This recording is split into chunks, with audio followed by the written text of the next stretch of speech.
Hello everyone, कैसे हैं आप सभी। आशा करती हूँ आप सभी मस्त होंगे, स्वस्थ होंगे।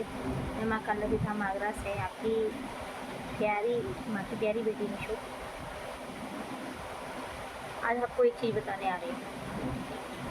कुछ बच्चे मेरे पास मैसेज करते हैं बार बार कि माँ, हमने माँ काली तो पूज ली, हमने माँ काली तो सिद्ध कर ली है ना, अब हमें माँ मंगलमुखी की पूजा करनी है, अब हमें माता मातंगी की करनी है, या हमें कोई और शक्ति लेनी है। ठीक है, हमें माँ त्रिपुर सुंदरी भी लेनी है।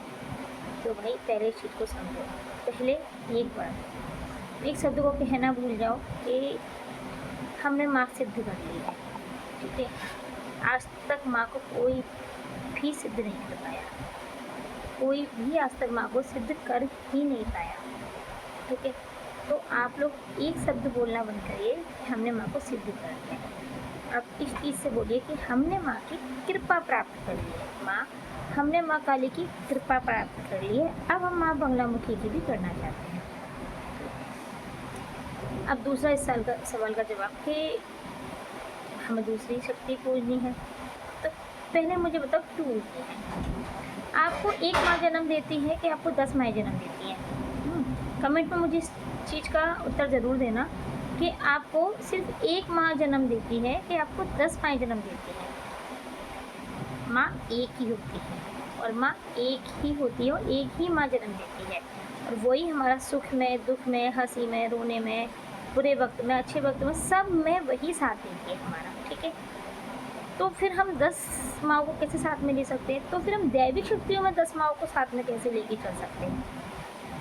मैं बच्चों से बराबर इस बात को कहती हूँ कि बेटा, अगर तुम माँ काली के साधक हो, अगर तुम माँ काली से प्रेम करते हो, ठीक है, मैं ये नहीं कह रही माँ काली, आप बंगलामुखी के भी साधक हो सकते हो, है ना, लेकिन पहले अपने मन में दृढ़ निश्चय ये करो, पहले अपने इष्ट को पहचानो कि मैं किसके लिए अपने आंसू बहा सकता हूँ, मैं किसको अपनी सारी बातें बोल सकता हूँ, मैं किसको अपना सारा दुख शेयर कर सकता हूँ, मैं किसको अपना सारा सुख शेयर कर सकता हूँ। ठीक है, इसमें माँ काली भी हो सकती है, इसमें माँ बगलामुखी भी हो सकती है, इसमें बाबा वीर बजरंग भी हो सकते हैं, इसमें बाबा भैरवनाथ भी हो सकते हैं, इसमें बाबा भोलेनाथ भी हो सकते हैं। तो पहले अपना इष्ट पहचानो। ठीक है, अब हमने पकड़ लिया अपना इष्ट कि हम माँ काली को बहुत मानते हैं। ठीक है, तो भाई माँ काली के साथ माँ बगलामुखी क्यों पूजनी है, माँ लक्ष्मी क्यों पूजनी है, माँ सरस्वती क्यों पूजनी है ना? जब एक माँ हमें जन्म देने वाली, वो हमारे लिए माँ लक्ष्मी भी होती है, माँ दुर्गा भी होती है, माँ काली भी होती है ना। देखो, जब वो हमारी स्टडी कराती है तो हमारे लिए माँ लक्ष्मी बन जाती है, हमारी जन्म देने वाली माँ। ठीक है, जब हमको कोई बुरा बोलता है तो उससे लड़ने के लिए वो माँ काली भी बन जाती है। ठीक है, हमें ज्ञान देने के लिए माँ सरस्वती भी बनती है वो। ठीक है, और हमें संस्कार सिखाने के लिए वो माँ दुर्गा भी बनती है। तो फिर हम माँ काली से हम सब कुछ क्यों नहीं मांग सकते? जब हमें जन्म देने वाली माँ हमें सारे गुण दे सकती है, तो माँ काली हमें सब कुछ क्यों नहीं दे सकती है? वो तो जगत जननी है, वो तो जगत माँ माया है, क्यों नहीं दे सकती हैं? तो भाई अगर तुम्हें धन की, चलो मैं मानती हूँ कि साधना के साथ धन की भी बहुत ज़रूरत होती है, बिल्कुल होती है, तो माँ काली से मांगो ना। माँ काली को बोलो, हे माँ काली, आप माँ लक्ष्मी बन के मुझे धन दीजिए, हे माँ काली आप माँ सरस्वती बन के मुझे सरस्वती दीजिए, मुझे ज्ञान दीजिए।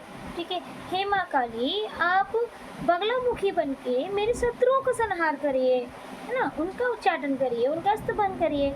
ठीक है, आप हे माँ काली आप त्रिपुर सुंदरी बन के मुझे सौंदर्य, ऐश्वर्य दीजिए, नाम दीजिए।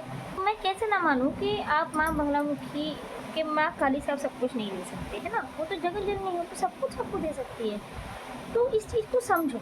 ठीक है, ये देखिए, ये अगर आपकी माँ है ना, तो इसके साथ साथ ये महाविद्याएँ भी हैं, कितनी 10 महाविद्या हैं। ठीक है, अगर आप माँ बन के पूजोगे ना इनको, अगर आप माँ बन के इनकी सेवा करोगे, अगर माँ बन के इनका प्यार लोगे, तो आपको एक पुत्र बना के ही, आपको माँ बन के ही सब कुछ देंगे। लेकिन अगर आपने ये सोच लिया कि नहीं, हमने माँ काली नहीं, हमने काली शक्ति को पूजा है, हमने शक्ति बंगलामुखी को पूजा है, तो बेटा ये जितनी जल्दी हित करती है ना, उतनी जल्दी अहित करने में भी देर नहीं लगती है।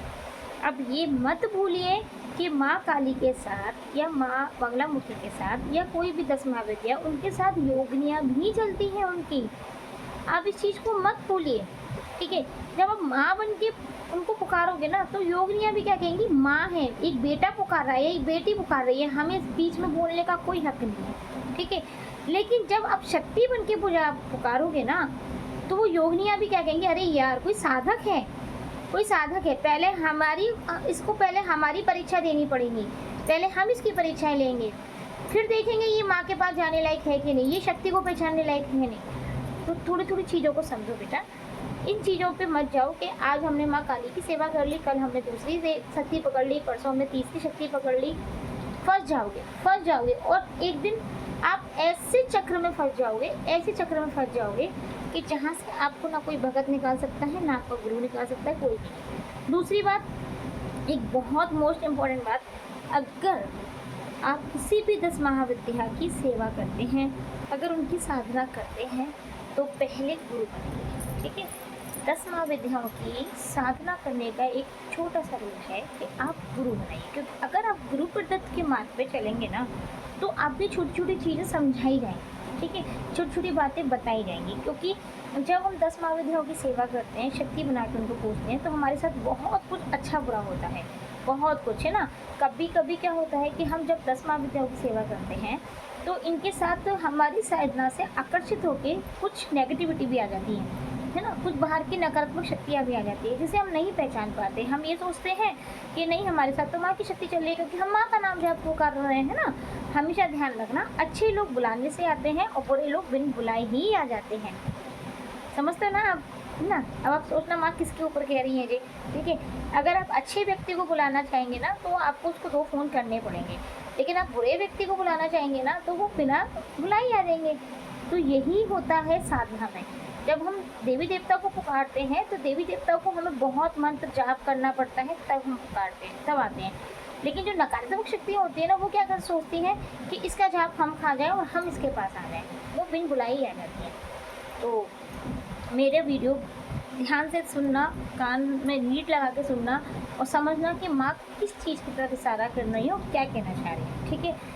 बाकी मैं लाइब्रेरी आती हूँ, आपको साधना से रिलेटेड कोई भी सवाल पूछना है आप पूछ सकते हैं। मैं डेली 2 से 2:30 के बीच में लाइव आती हूँ। वीडियो अच्छी लगे लाइक और शेयर ज़रूर कर देना, और कमेंट में मुझे ज़रूर ये बताना कि आपको आगे वीडियो किससे रिलेटेड चाहिए, तो मैं उसी टॉपिक पर वीडियो बनाने की कोशिश करूँगी। तब तक के लिए ओम काल रात्रि, ओम कामाख्या, हर हर महादेव।